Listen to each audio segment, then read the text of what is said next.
Please stand by for further details. We return you now to your regularly scheduled program.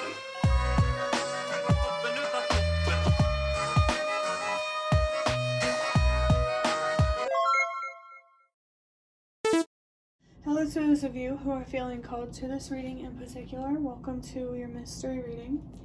The first thing that we're going to do is shuffle out a couple cards from the Nightmare Before Christmas Tarot to get the context or the general energy of your reading. If you'd like to be a part of the community that I'm trying to create, subscribe and hit that notification bell. And if you're interested, you can also find me on TikTok. The link to that will be in the description. And before I get you your first card, remember that this is a general reading that could be meant for more than one person. So if you're struggling to find meaning in a message, that's okay. Just let it go, because it might just be meant for someone else. And if it truly was meant for you, the universe and your spirit guides will make that obvious to you, either sometime during this reading or sometime during your journey. For somebody, if you're having dreams about school or about high school, that's significant for some reason. 111. I think moving forward, you're really being called to trust yourself, to really trust your intuition, and to trust the decisions that you feel called to make, especially when it comes to being the change that you wish to see. Maybe it's like a school setting that you're supposed to make a difference. Maybe the education field or something to do with education. Just take it if it resonates. If it doesn't resonate, that's okay. But for your first card, we have the Two of Pentacles in reverse. I almost said in the verse, so there could be a significant verse or song lyric that is significant, if I didn't already say it. Pay attention to what the words are, what feelings are creating, like making it repeat in your head. Like, pay attention to what messages are trying to come through. If you get any songs stuck in your head, is pretty much what I'm trying to say. For somebody, there could be a song stuck in your head with this Ace of Swords that has to do with truth around finding balance, really finding closure with some sort of painful ending, something that is hard to let go and hard to release, but know that letting go is really going to be worth it. It's worth it to be uncomfortable now, so that way you can be comfortable later. Really focus on what means the most to you at this time. Someone may need to learn how to communicate and to be honest with themselves and with others. I think you need to be more okay with saying no and protecting yourself from people and things that you don't deserve. Don't be afraid to ask for more from the people in your life. 3, 2, 1. Don't be afraid for a reason, because you deserve more. You deserve people, 3, 3, 3, that allow you to express yourself and that allow you to grow into the person that you deserve to be, rather than the person that you feel like you have to be. Like, being who you are shouldn't feel like a responsibility. I saw 3, 4, 5. Shouldn't feel that way for a reason, because you don't deserve to have to work so hard to get what you deserve.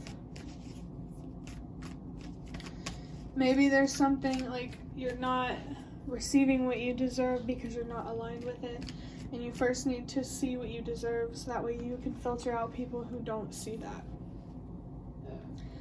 The number 2 could be very significant, and I heard a burp in the background, so there's a very clear sign here that there's something that you need to release and to let go, so that way you can find balance, and not even just in one aspect of your life, many, at home, at work. There's something really messing with the flow in your life, and you're being called to remove that. For your next card, I have the Chariot, and I saw 444 with, there's something here about your foundation where you need to be focused on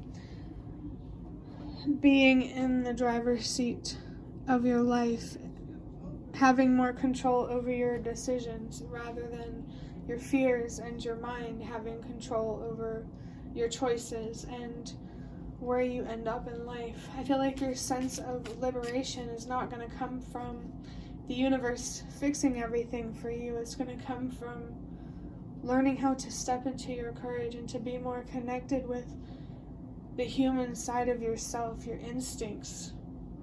Trust yourself, because you don't have to worry about scary situations and what you would do when you get there, because you'll know what to do when you're there. Your instincts will kick in. You'll know what to do.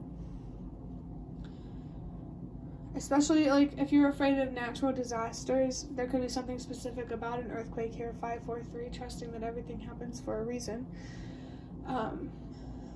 And I feel like the natural disasters in your life, 555, are really encouraging you to transform and to recognize your courage, to really break out of this box that you keep yourself stuck in. The world is meant to feel like a playground, something to explore and to have fun, not a prison, something that you feel bound to and punished for.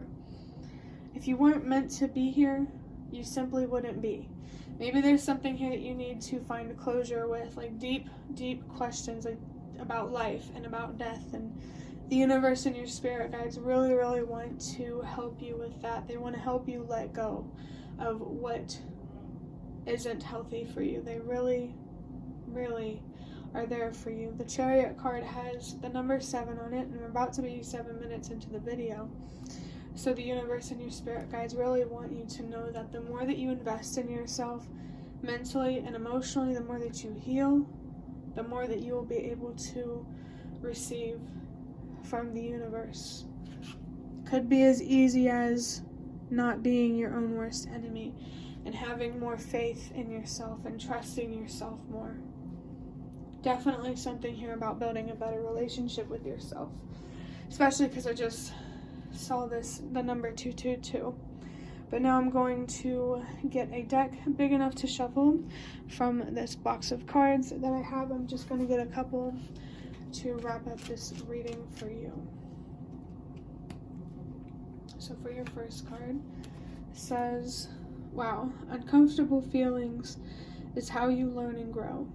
Keep going. I love that this came out because sometimes anxiety and fear, courage isn't meant to be comfortable. Standing in your courage isn't meant to be easy.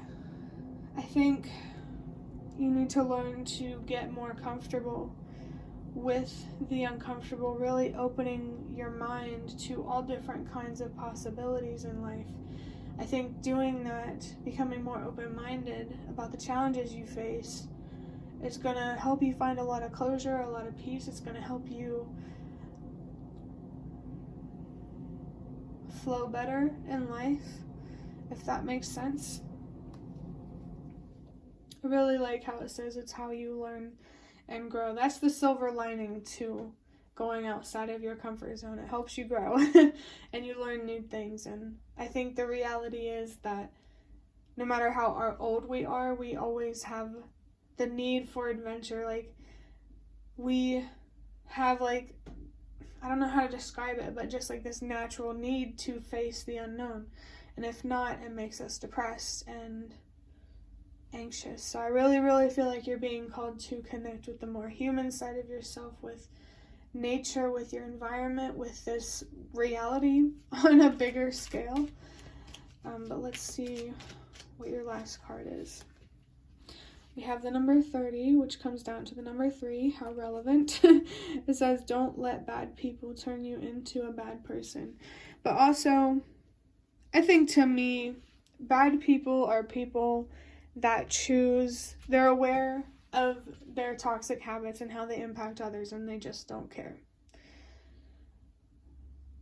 You know, be careful who, like, you know, there's something here about discerning between survival instincts and someone who's truly malicious. Maybe people have trouble recognizing that in you, and like they struggle to trust you. But basically, don't let people try to push you in that box that you're really trying and fighting to get out of. You're being called to go against the grain. It feels like, and I just saw 111. So trust yourself. There's something here that you really, really need to trust yourself on, and maybe it has something to do with your strength and your potential or something. I don't know. Take it however it resonates. Keep moving forward. Keep being curious about yourself, about your faith, about the world, and always, always take care of yourself. No matter what's going on in your life, don't forget to take care of yourself, not only physically, but also mentally and emotionally. It might be good for you to carve out time to express yourself when you need to, in whatever way that you need to. And I mean, it doesn't have to be specific, just something to do to express yourself, to get out how you feel about these uncomfortable things, so you can better understand yourself. I think for somebody, writing could really help make things clear for you and help you better understand your mind and how it may work against you. Like, if you're serious about healing and manifestation and, really getting into this soul-searching journey, I definitely recommend writing, journaling. Get yourself a journal. And who knows, maybe telling your story has something to do with recollecting things from a journal. I don't know. Take it however it resonates. But I hope that this reading was helpful or relevant in some way. This will be the end of it. If you liked it, hit the like button to show me that. That is the best way to support me. And if you'd like to offer even more support, you can do so by donating through the thanks button directly below the video. Absolutely not obligated, but always very much appreciated. Feel free to leave a comment down below if you have any. I'd really love to connect with you more. And thank you so much to those of you who have shown your support thus far. It really means a lot to me, and it really does make a difference. And the last thing that I'm going to say is thank you so much for watching, and I hope to see you around.